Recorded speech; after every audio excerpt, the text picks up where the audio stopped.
विभज्यवाद YouTube channel में आपका स्वागत है।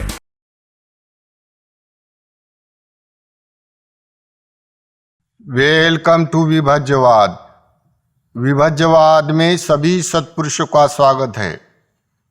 न जज्जा वत्सलो होती न जज्जा ब्राह्मणो, कमस होती वत्सलो कमन होती ब्राह्मणो।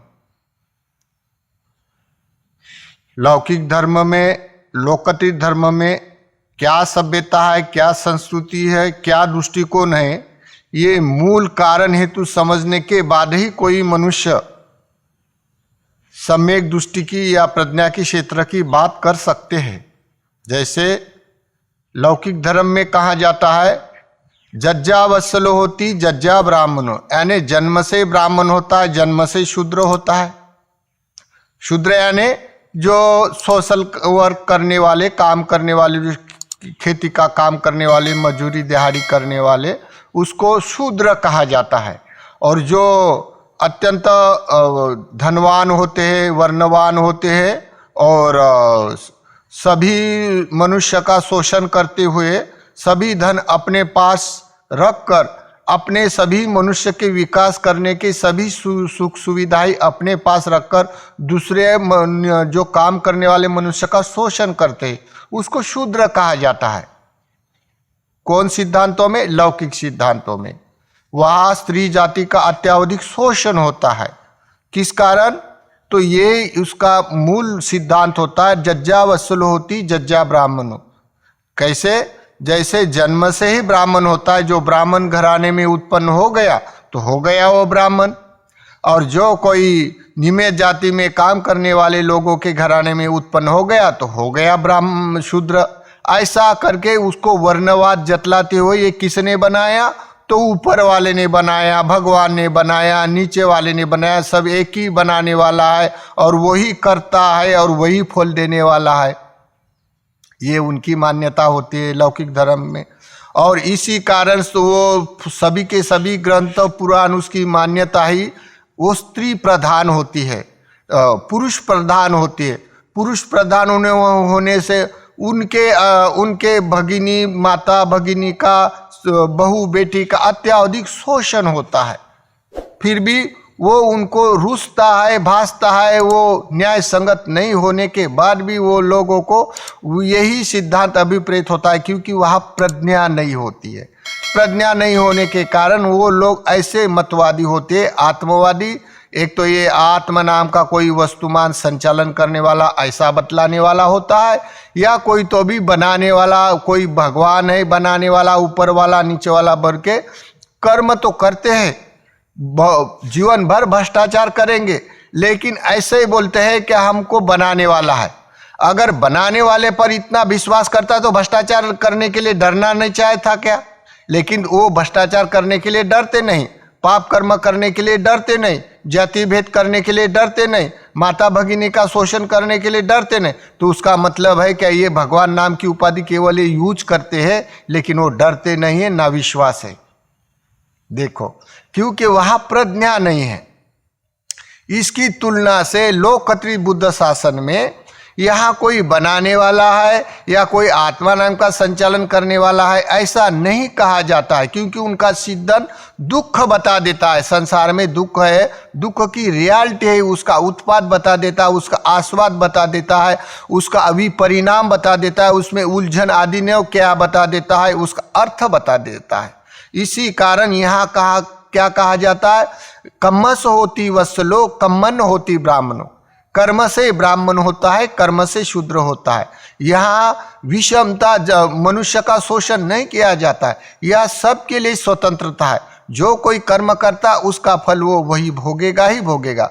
जो कोई कर्म करेगा, ये सृष्टि का निर्माण कोई ऐसा मैं करने वाला हूँ या कोई करने वाला, ऐसा नहीं बताया जाता है।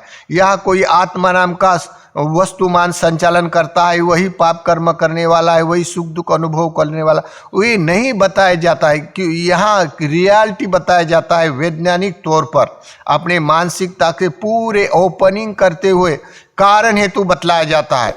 तो अपने अंदर जो द्वेष है, अपने अंदर जो लोभ है, अपने अंदर मोह है, उसको ही प्रकाशित करते हुए, व्यक्ति प्रज्ञप्तित करते हुए, व्यक्ति की गरिमा को, परिवर्तनता को, अस्थिरता को प्रकाशित करते हुए आज भी सभी के सभी ब्रह्मांड में जितने भी रिसर्च हो रहे, ये सभी रिसर्च और सभी मेडिकल के रिसर्च सभी बुद्ध तत्वज्ञान में खड़े उतरते हैं।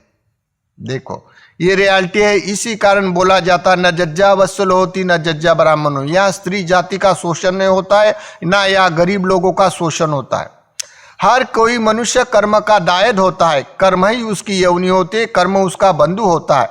यहाँ कर्म बताया जाता है और कर्म का भी परिणाम। कोई कोई लोग बुद्ध धर्म को मानता है लेकिन कर्म को विपाक को नहीं मानता है, इसी कारण वो पाप करने के लिए डरता नहीं, लेकिन बुद्ध के ऊपर उनकी श्रद्धा होती है।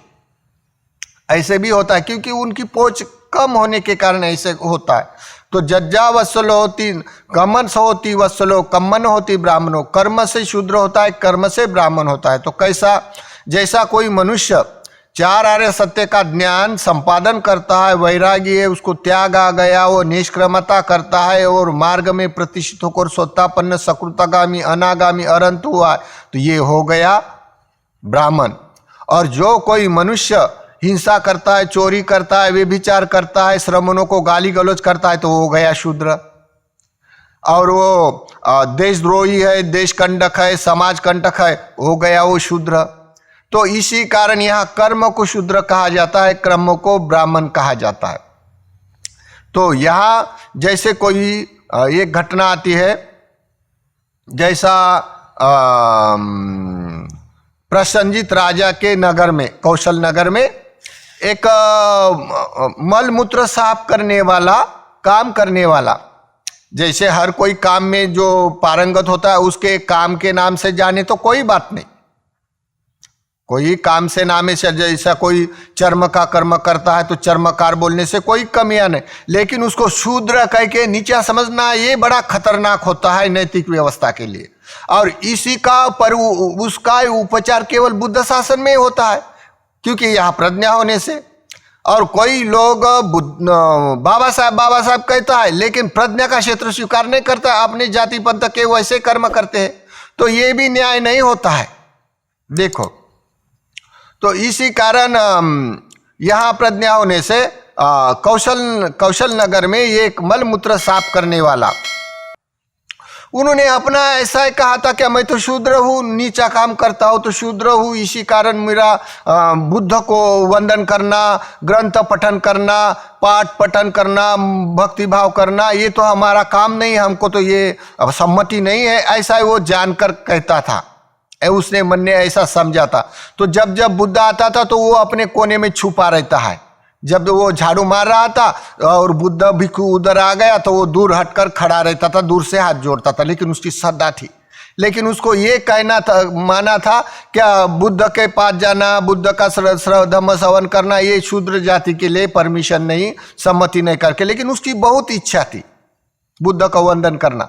एक दिन क्या हो गया, बुद्ध ने जान लिया, अरे वो तो ऐसा समझता, उसका सोपाक नाम था, वो तो ऐसा ही समझता है क्या बुद्ध को वंदन करना नहीं है, ग्रंथ पठन करना नहीं है और दान धर्म में रुचि रखना नहीं, क्योंकि मैं नीचा हूं करके ऐसा समझता। लेकिन उसकी बड़ी श्रद्धा थी।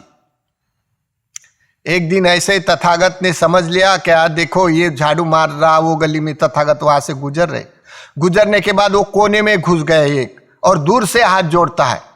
ऐसा जोड़ने से भगवान ने जान लिया, जानने के बाद भगवान उनके पास नजदीक गए, तो नजदीक गए, नजदीक जाने के बाद बोलते हैं भगवान आना नहीं, मैं तो शूद्र हूँ, मैं निम्न जाति का हूँ। ऐसा करके भगवान ने तुरंत हाथ रख दिया उसके सर पर और बोलते हैं तथागत, कम्मस होती वत्सलो कम्मन होती ब्राह्मणो, न जज्जा वत्सलो होती न जज्जा ब्राह्मणो। जन्म से कोई ब्राह्मण्य होता है, जन्म से कोई शूद्र नहीं होता, कर्म से ब्राह्मण होता है, कर्म से शूद्र होता है। ऐसा कहते हुए उसको संवेग हो गया। संवेग हो जाने से उसने झाड़ू तोड़ दिया और तुरंत वो भिक्खु ही बन गया।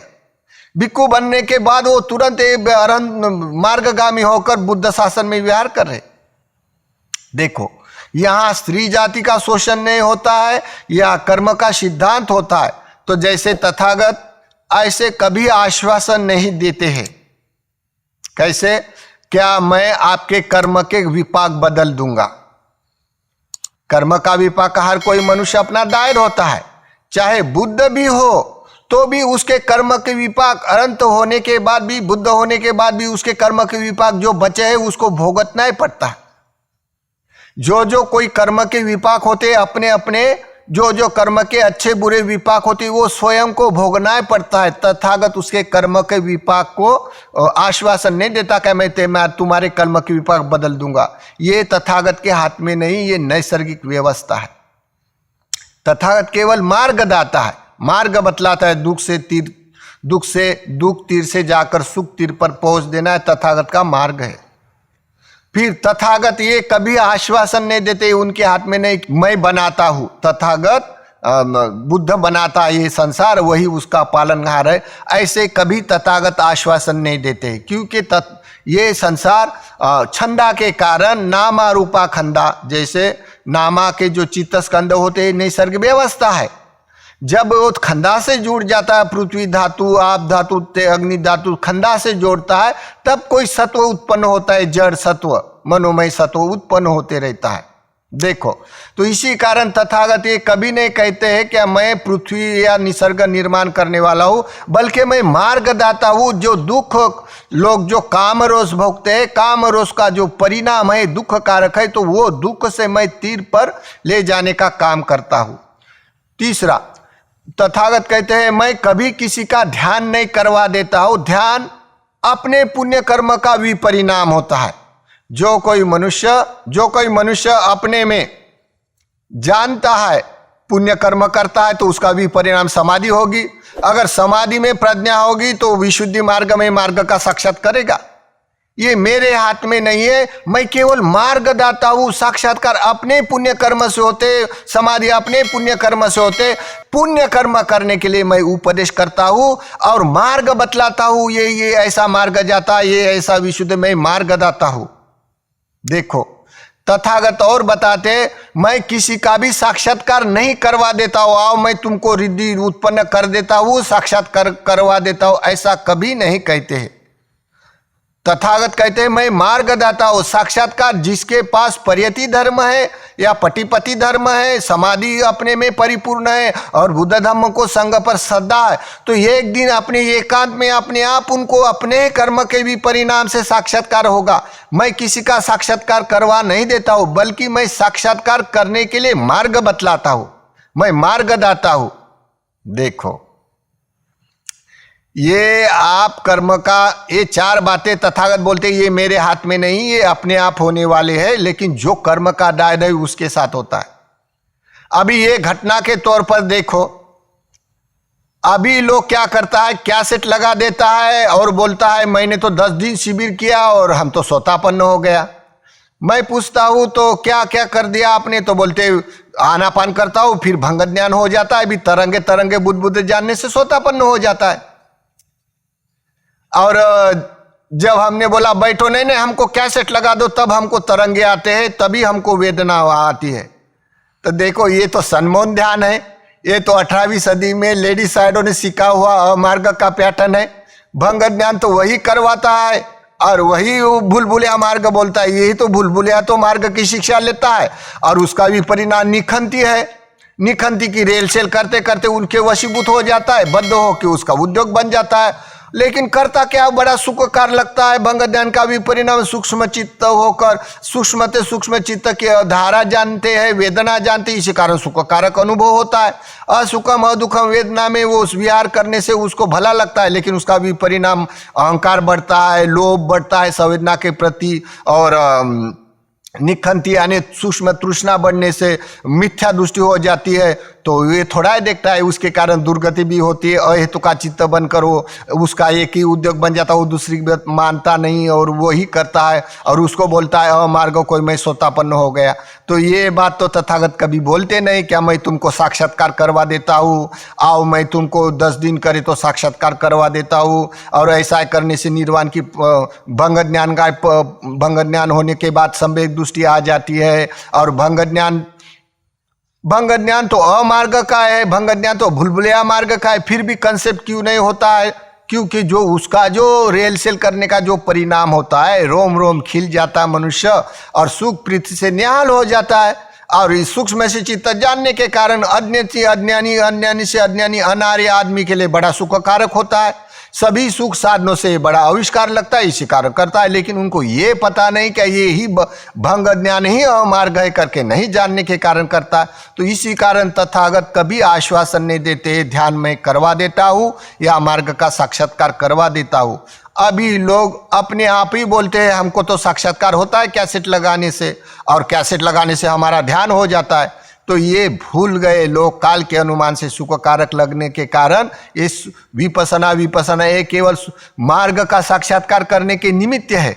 लेकिन अभी के काल के अनुमान से लोगों को निरोगी होने के लिए, सुख अनुभव करने के लिए, प्रीति सुख के लिए, आविष्कार जानने के लिए एक सुख का साधन हो गया पृथक जनों के लिए।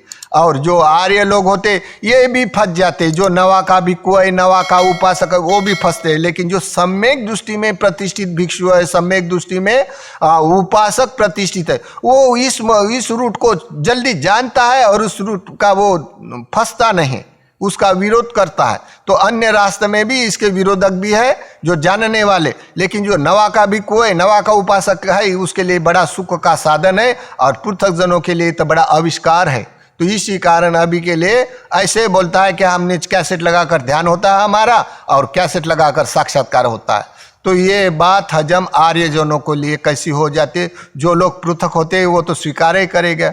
तो इसी कारण तथागत ने बोला है मैं कर्म का दायद हूँ, कर्म का दाता हूँ और कर्म बताता हूँ और कर्म से विपरिणाम के लिए मार्ग बताता हूँ। ये चार बातें मेरे हाथ में नहीं है, ना साक्षात्कार करवा देता हूँ, ना मैं किसी का ध्यान करवा देता हूँ, ना कोई ये सृष्टि मैं उत्पन्न कर सकता हूँ और ना ही कर्म का विपाक किसी का बदल सकता हूँ। तो ये हाथ में तथागत होकर भी दुख का विपरिणाम जानकर तथागत दुख के तीर को बदलकर सुख के तीर पर ले जाने का केवल मार्ग बतलाता है। इसी कारण अष्टांगिक मार्ग सुविख्यात है संसार में। तो जो लोग उनके दाता है, जो बुद्ध धम्म संघ पर श्रद्धा करने वाले हैं, उनकी दृढ़ श्रद्धा है, ये नहीं बदलते। जो बदलने वाले दल बदलुई होते हैं। तो देखिए तथागत ने कहा है न जज्जा वत्सलो होती न जज्जा ब्राह्मणों। जैसे बुद्ध शासन में प्रज्ञा होने से कोई भी मनुष्य का शोषण नहीं होता है। निम्न से निम्न काम करने वाला क्यों ना हो, लेकिन उसके पास पुण्य है तो वो मनुष्य ब्राह्मण कहलाएगा। अगर कोई मनुष्य बड़ा ब्राह्मण घराने में उत्पन्न होता है फिर भी वो भ्रष्टाचार करता है, झूठ बोलता है, जातीयता रखता है, जात विषमता रखता है, फिर भी वो शूद्र है। कोई मनुष्य श्रमणों का परिहास करता है और धर्म को अधर्म बोलता है, भ्रष्टाचार करता है, समाज कंटक होता है, समाज के लिए झूठे झूठे आश्वासन देकर बदलता है, ये शूद्र है। तो इसी कारण बोला गया है कम्मस न जज्जा वत्सलो होती न जज्जा ब्राह्मणो, कम्मस होती वत्सलो कम्मन होती ब्राह्मणो। इसी कारण तथागत मार्गदाता है और कर्म का दायद है। तो इसी कारण बोला गया है कर्म से ही शूद्र होता है, कर्म से ब्राह्मण होता है। लेकिन संसार में कोई लौकिक धर्म के दृष्टिकोण से जो कोई श्रमण होते ये बोलते जज्जा वत्सलो होती जज्जा ब्राह्मणो, यानी जन्म से ब्राह्मण होता है, जन्म से शूद्र होता है। तो देखिए ये तथागत ने बताया हुआ सोपाक की बताया हुआ सद्धर्म है। न जज्जा वत्सलो होती न जज्जा ब्राह्मणो, न कम्मसो होती वत्सलो कम्मनो होती ब्राह्मणो।